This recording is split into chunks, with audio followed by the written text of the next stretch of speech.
Praise the lord. Good morning అండి. ఈరోజు దేవుని పరిశుద్ధ వాక్యము కీర్తనల గ్రంథము 28వ అధ్యాయం 7 నుండి 9 వచనాలు చదువుతున్నాను. యెహోవా నా ఆశ్రయము, నా కేడెము, నా హృదయము ఆయన యందు నమ్మికయుంచెను గనుక నాకు సహాయము కలిగెను. కావున నా హృదయము ప్రహర్షించుచున్నది. కీర్తనలతో నేను ఆయనను స్తుతించుచున్నాను.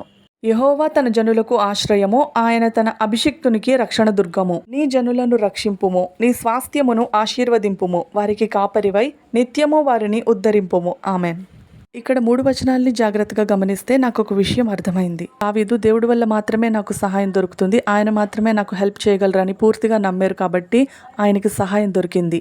కాబట్టి ఆయన సాక్ష్యంగా దేవుని స్తుతిస్తున్నారు, ఎంతో ఆనందిస్తున్నారు. 8వ వచనంలో దేవుడు నాకు మాత్రమే కాదు కానీ ఎవరైతే ఆయన నిజంగా ఆశ్రయిస్తారో వారందరికీ కూడా సహాయం చేయడానికి సమర్థుడు అని నమ్మారు. ఫస్ట్ వర్స్కి వచ్చేటప్పటికి తన ఒక్కరి కోసమే కాదు కానీ తన పక్కనున్న వారందరినీ రక్షించమని, ఆశీర్వదించమని దేవుడికి విజ్ఞాపన ప్రార్థన చేస్తున్నారు. మరి మనము